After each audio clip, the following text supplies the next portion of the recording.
जय हिंद साथियों, study with are में आपका स्वागत है। आज का विषय है आदिगुरु शंकराचार्य जी का जीवन परिचय, उनके द्वारा स्थापित चार पीठ, उनका महत्व, उनकी विशेषताएं और वर्तमान परिप्रेक्ष्य में मध्य प्रदेश से जुड़ा हुआ करंट अफेयर। हम यहाँ चर्चा करेंगे इन चार शंकराचार्य जी द्वारा स्थापित चार पीठों के बारे में।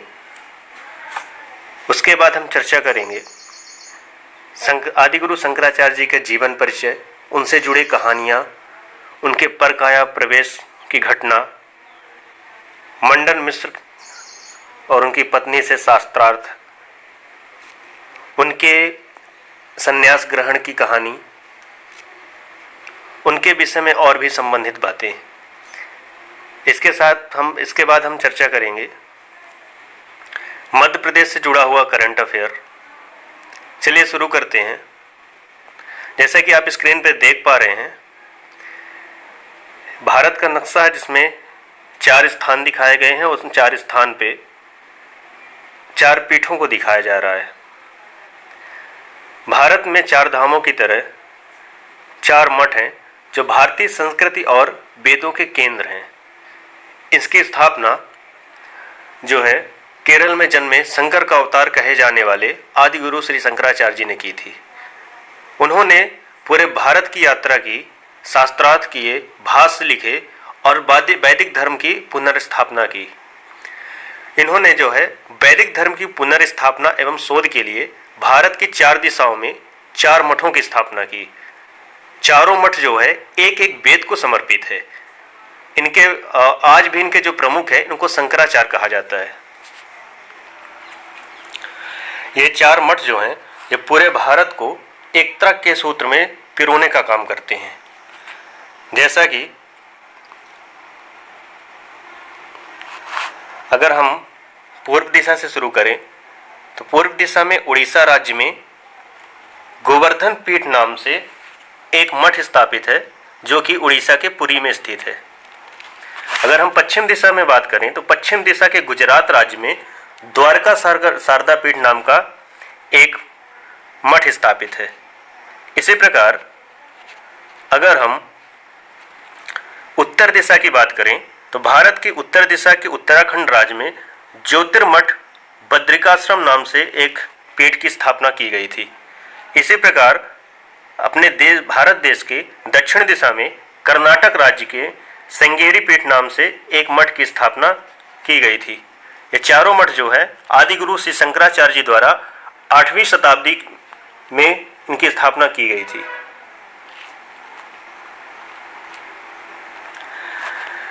इन चारों पीठों की व्याख्या या डिटेल से जानने से पहले हम आदिगुरु शंकराचार्य जी के बारे में जानेंगे, उनसे संबंधित जीवन परिचय देखेंगे और उनके जीवन से जुड़ी विशेष बातों पर ध्यान आकर्षित करेंगे। चलिए देखते हैं आदिगुरु शंकराचार्य जी का जीवन परिचय।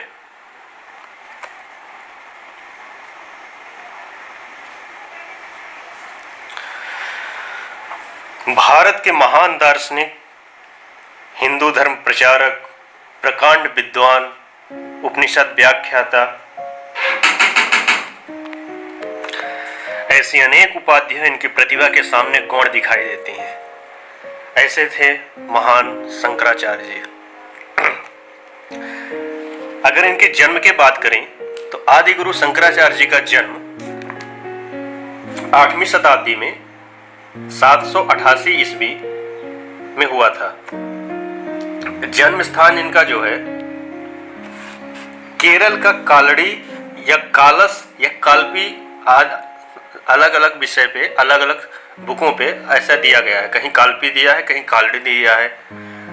तो इनका हम मान के चलेंगे कि इनका जन्म स्थान क्या है, केरल है।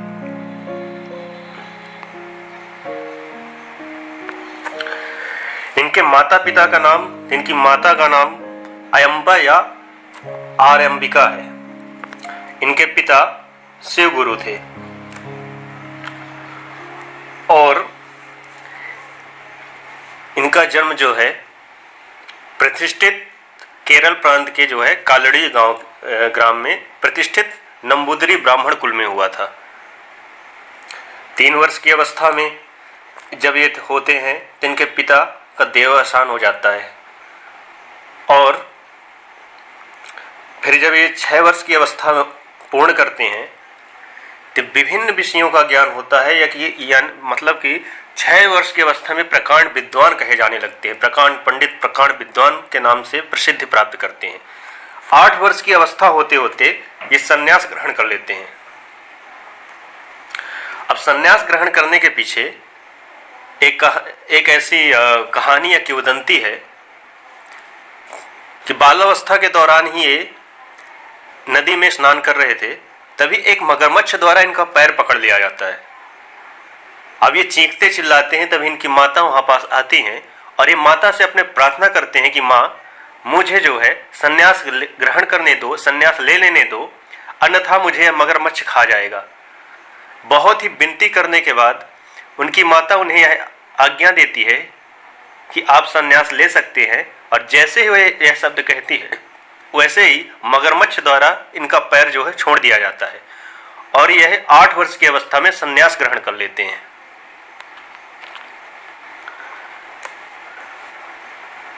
आठ वर्ष का यह बालक असाधारण मेधा संपन्न था। तमिल भाषी होते हुए भी यह संस्कृत, गणित, संगीत आदि के साथ साथ शास्त्रों का गहरा ज्ञान प्राप्त कर लिया था, और यह इस अवस्था को पूर्ण करते करते 8 वर्ष की अवस्था तक संपूर्ण वेद का अध्ययन समाप्त कर चुके थे।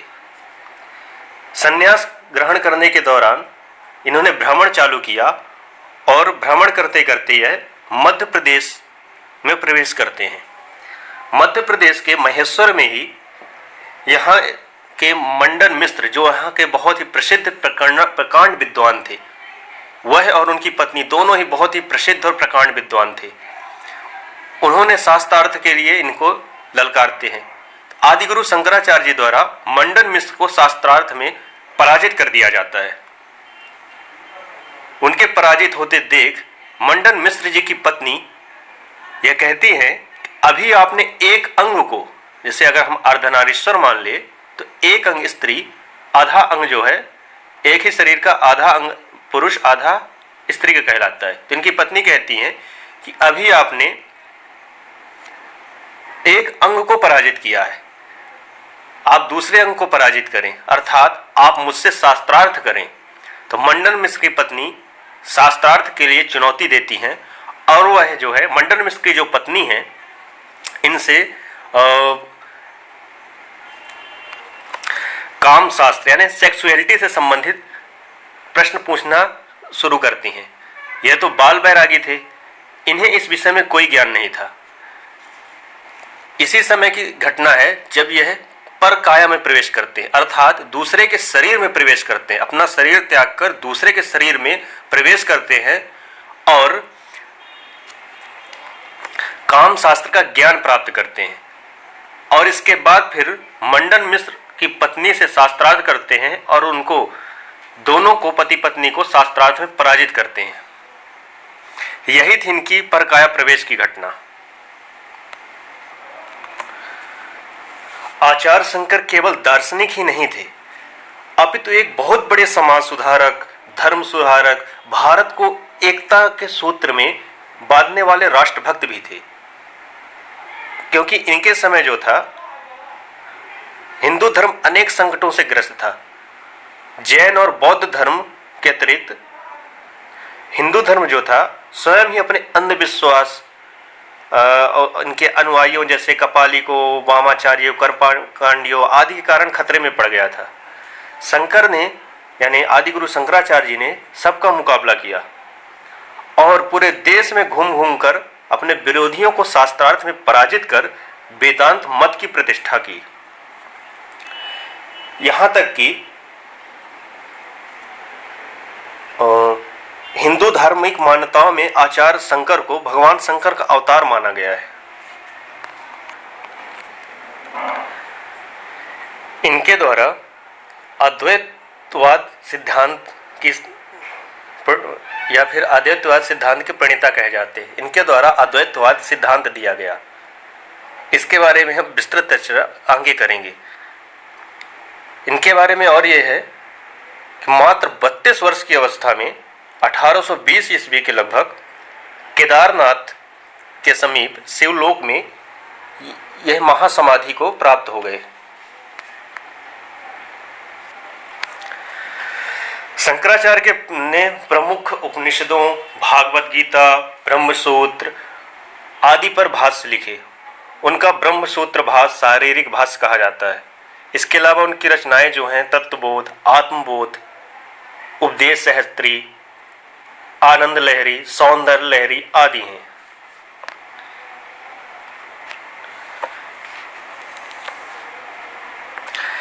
इसके बाद हम देखेंगे इन्होंने जो वैदिक धर्म की पुनर्स्थापना और शोध के लिए भारत के 4 दिशाओं में, मतलब पूरे भारत का इन्होंने पैदल भ्रमण किया और भारत के 4 दिशाओं में 4 मठों की स्थापना की थी। और चारों मठ जो है एक एक वेद को समर्पित है। उसके बारे में हम उनकी विशेषता, उनके महत्व के बारे में डिटेल से समझते हैं। ये चारों मठ जो हैं आज भी अस्तित्व में हैं और इनके प्रमुख जो हैं इनको शंकराचार्य कहा जाता है। वर्तमान में जिन चारों मठों के जो प्रमुख होते हैं उनको शंकराचार्य कहा जाता है। अब इन 4 मठों में अगर पूर्व दिशा में हम आते हैं तो पूर्व दिशा का जो उड़ीसा के पुरी में स्थित गोवर्धन मठ है, ये किस वेद को समर्पित है ये देखते हैं। ये जो है उड़ीसा का गोवर्धन मठ जो है ऋग्वेद को समर्पित। इसका महावाक्य क्या है? प्रत्येक मठ को एक एक महावाक्य दिया गया है। जैसे गोवर्धन मठ का महावाक्य क्या है? प्रज्ञान ब्रह्म। और इसके जो सन्यासी साधु होते हैं, जो यहाँ के प्रमुख होते हैं, उनके नाम की विशेषता के लिए एक विशेषण दिया जाता है। हर मठ में ये है कि वहाँ के जो साधु सन्यासी होंगे उनके नाम की विशेषता के लिए एक विशेषण दिया जाएगा और वो अपने नाम के साथ उस विशेषण का यूज करते हैं। तो गोवर्धन मठ के लिए आरण विशेषण है, यानी कि यहाँ के जो सन्यासी साधु हैं इनके नाम के साथ आप आरण एक विशेषण जुड़ा हुआ देखेंगे। इसी प्रकार हम पूर्व से पश्चिम दिशा में चलते हैं तो पश्चिम दिशा में जब आते हैं तो यहाँ का जो द्वारका शारदा पीठ है ये किस वेद को समर्पित है? तो यहाँ ध्यान देने वाली बात है, जो पश्चिम का शारदा पीठ है यह साम वेद को समर्पित है। इसका अर्थ यह हुआ कि यहाँ पर साम वेद से संबंधित शोध, अनुसंधान और इसके विकास के लिए काम किया जाता रहा है।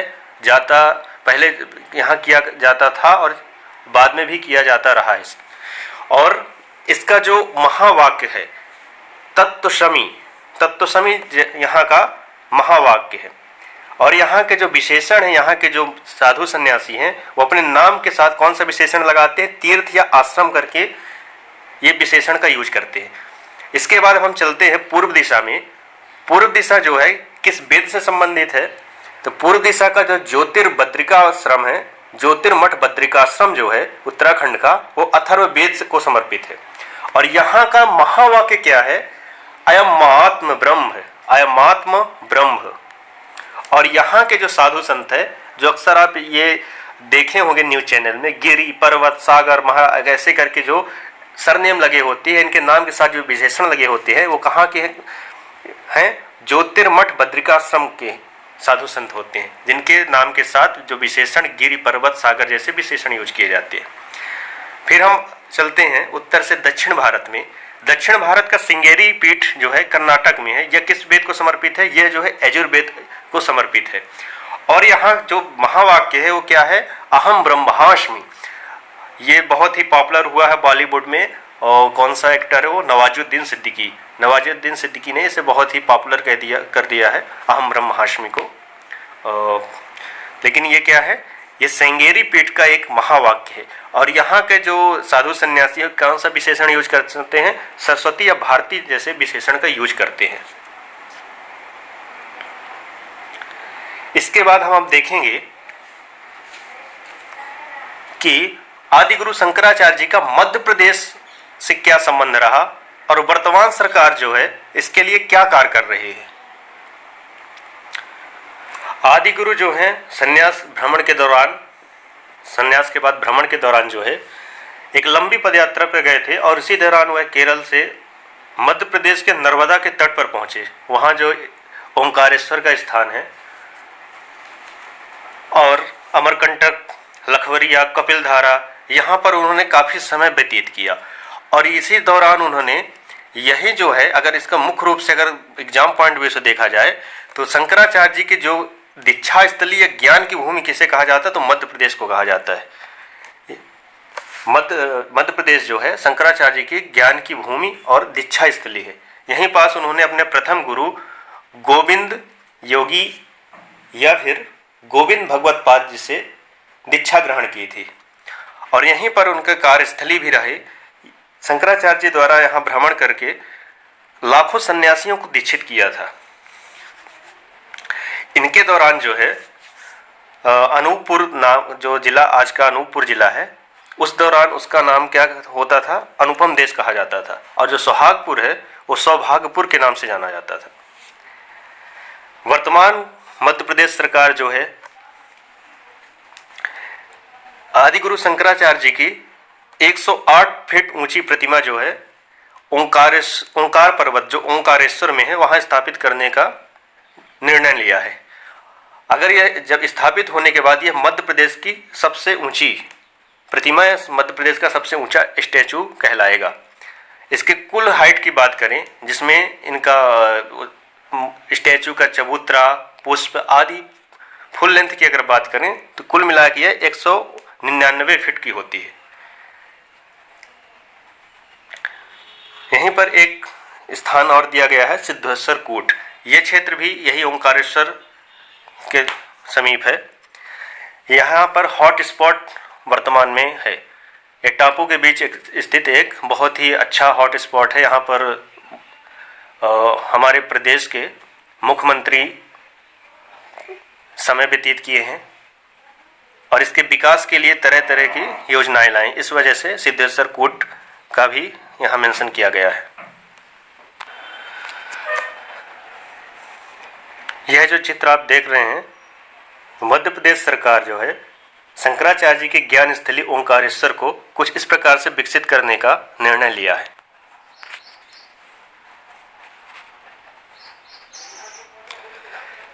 चलिए अब इसके बाद हम समझ लेते हैं एक सिद्धांत या आदि शंकराचार्य जी द्वारा दिया गया दर्शन अद्वैतवाद के बारे में।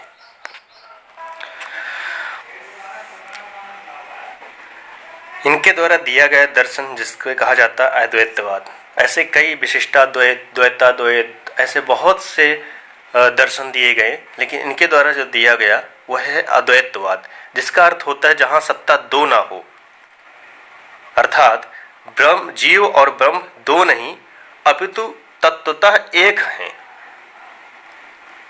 इनके द्वारा कहा गया ब्रह्म सत्यम जगत मिथ्या जीवो ब्रह्मैव नापरा, अर्थात ब्रह्म सत्य है, जगत मिथ्या है। शंकर कहते हैं कि ब्रह्म, जगत और आत्मा का वास्तविक ज्ञान ही मनुष्य को समस्त दुखों और संदेहों से मुक्त कराने वाला है, अर्थात यही मोक्षदाता है। अब हमें अगर अद्वैतवाद को बहुत ही विस्तृत रूप से समझना हो तो हम पहले ब्रह्म को समझना होगा, ईश्वर को, जीव, जगत, माया, अविद्या, मोह आदि को समझना होगा। इसके लिए मैं कोशिश करूंगा एक सेपरेट वीडियो बनाने की। अब यहाँ बात होती है कि एक क्यों नहीं, अद्वैत का मतलब होता है दूसरा नहीं। तो कहा गया कि अगर दूसरा नहीं तो आप एकात्मवाद क्यों नहीं कहा, अद्वैत क्यों कहा। तो शंकर का कहना था कि एक का होना ही दिखाता है कि दूसरा है। अगर हम एक कह रहे हैं तो इसका मतलब है कि दूसरा भी है, इसीलिए उन्होंने अद्वैत कहा, जहां सत्ता दो ना हो, यानी दूसरा कुछ है ही नहीं, उसे अद्वैत कहते हैं। और अगर हम एक कहते हैं तो इसका दूसरा पक्ष है कि कुछ और है, दो भी है। अगर हम उजाला कह रहे हैं, उजाला कहने का ही मतलब होता है कि कहीं ना कहीं अंधेला है। अगर हम हीरो कह रहे हैं तो हीरो का कहने मात्र से यह भाव आ जाता है कि कोई ना कोई विलन भी होगा, इसीलिए इन्होंने अद्वैतवाद कहा। आशा करता हूँ आपको चीज़ें पसंद आई होंगी, मेरा प्रयास पसंद आया होगा। अगर इसमें कुछ सुधार की आवश्यकता है तो आप कमेंट बॉक्स में ज़रूर बताएं। Thank you. जय हिंद।